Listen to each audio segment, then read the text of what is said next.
На ковер Б приглашаются Эрсан Чудрин, Усть-Алдамский вуз, Слава Дюбин, Алтайховский вуз.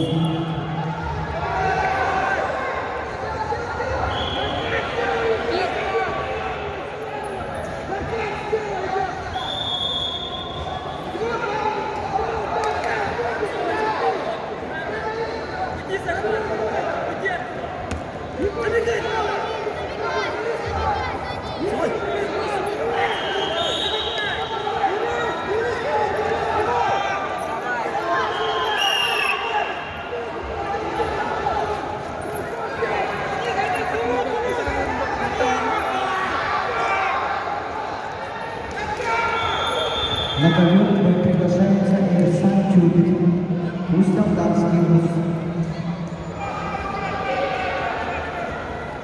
На ковре Д победу одержал Ирчим Жирков, Меганационалский вуз. На ковер Д приглашается Классов Черчинский вуз Мансур Мурзабеков, Казахстан. На ковре Е победу одержал Айтал Михайлов, Вилюйский вуз.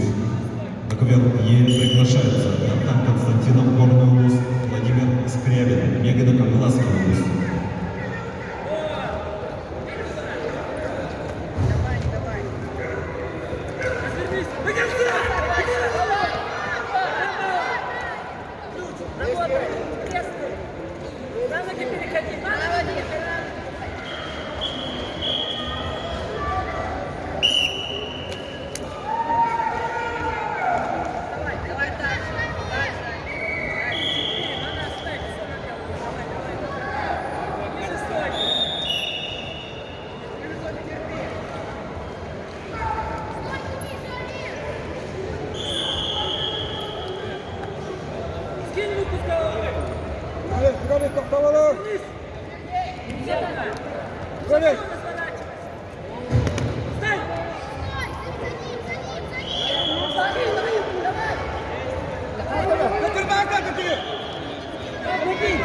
Сюда,